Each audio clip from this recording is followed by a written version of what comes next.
और इन्हीं सुखदेव जी ने राजा परीक्षित जी को श्राप लगा है कि आज से ठीक 7वें दिन आपको तक्षक नाग डसेगा और उनकी मृत्यु हो जाएगी। तो राजा परीक्षित जी को जब ये बात पता चली, जब पता लगी कि मुझे श्राप लगा है, तो राजा परीक्षित इस बात को सुनकर घबराए नहीं है। राजा परीक्षित जी इस बात को सुनकर घबराए नहीं। क्यों? वो कहां गए?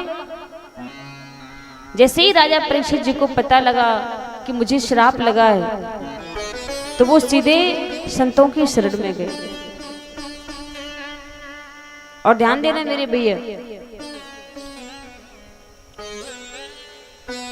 ऐसा तो नहीं है, देखो मृत्यु तो सबकी होती है, मृत्यु अटल सत्य है, एक ना एक दिन सबको मरना है।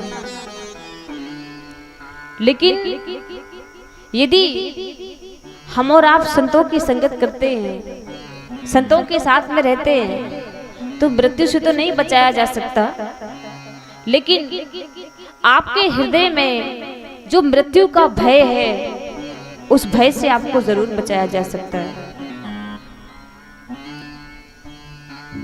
इसीलिए राजा परीक्षित जी सर्वप्रथम कहां पहुंचे?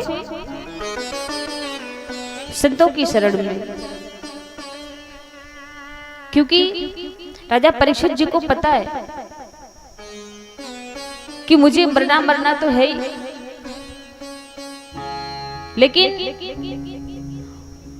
यदि देखिए ऐसा नहीं है, संतों की शरण यदि आप ग्रहण करोगे, जो संत वास्तविक में हो, जिसने स्वयं भगवान का अनुभव किया हो, ऐसे संतों की शरण ग्रहण करने से हमारा जीवन धन्य हो जाता है।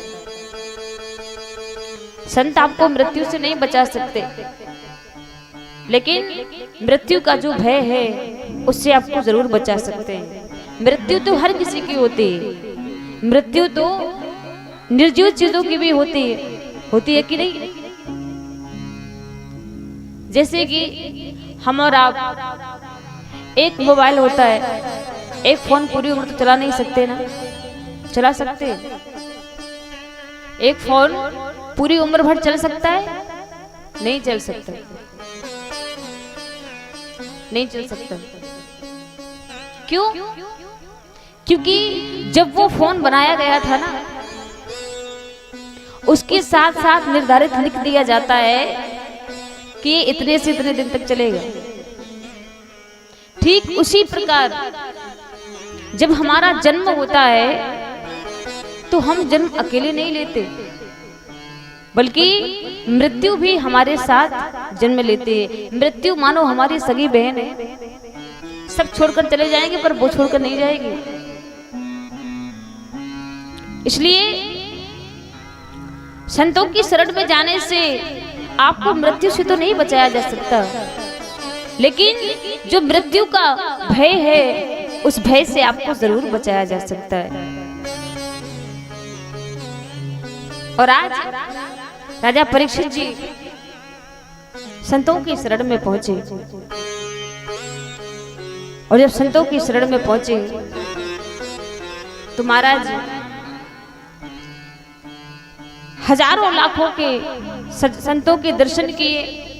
और जब दर्शन किए तो राजा परीक्षित जी ने प्रश्न किया कि महाराज, जिस व्यक्ति की मृत्यु निकट हो उसे क्या करना चाहिए?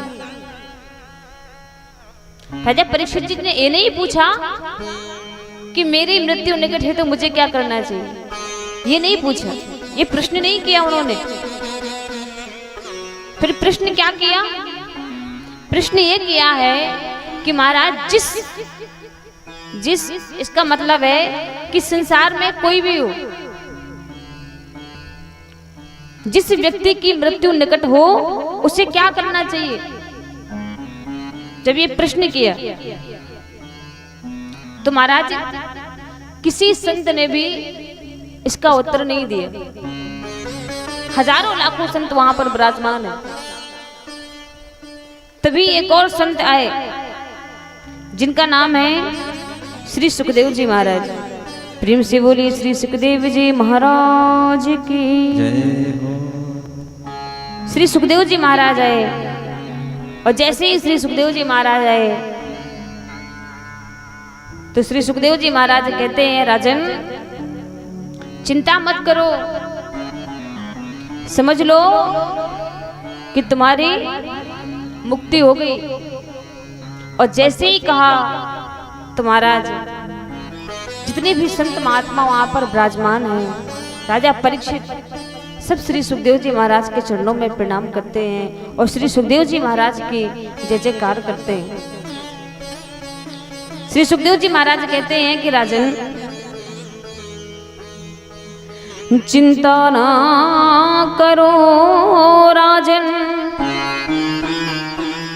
7 दिन बाकी अभी,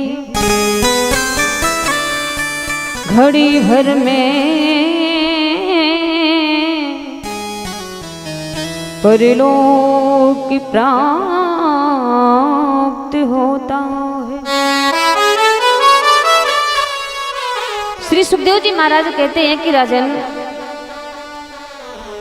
खटवांग से राजा का 2 घड़ी में मोक्ष हुआ और तुम्हारा तो शरीर अभी 7 दिन बाकी है। श्री सुखदेव जी महाराज कहते हैं, राजन चिंता मत करो, खटवांग राजा का 2 घड़ी में मोक्ष प्राप्त हुआ, पर तुम्हारा तो ये जो शरीर है ना, ये अभी 7 दिन बाकी है। इसलिए श्री सुखदेव जी महाराज कहते हैं कि राजन मेरा ये वचन है, ऋषि सब साक्षी है, भागवत पुराण कष्ट सब मिटाता है। और कहते हैं देखता हूँ आज से 7 दिन तुम्हारे लिए, राम द्वार मोक्ष द्वार कैसे नहीं खुलता है, राम द्वार मोक्ष द्वार कैसे नहीं खुलता है। जैसे ही कहा तो महाराज सभी संत राजा परीक्षित जी श्री सुखदेव जी महाराज की जय जयकार करने लगे। सुंदर व्यास मंच बनवाया और व्यास मंच पर श्री सुखदेव जी महाराज विराजमान हुए।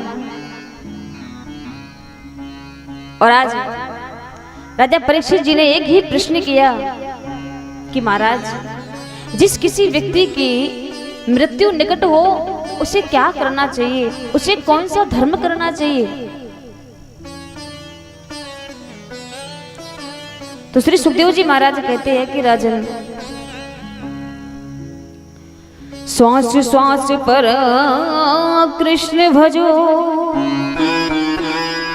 वृथा श्वास मत खो,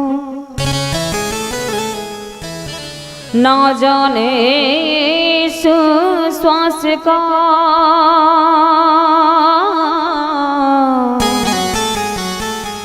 आवन हो न हो।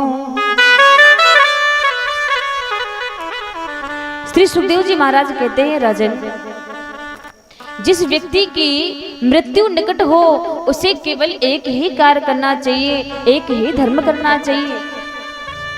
वो कौन सा धर्म है महाराज? तो कहा कि व्यक्ति को हर समय, हर पल, हर क्षण भगवान का नाम लेते रहना चाहिए।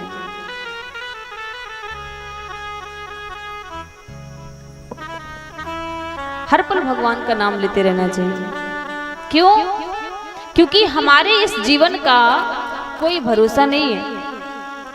भरोसा है क्या? भरोसा है?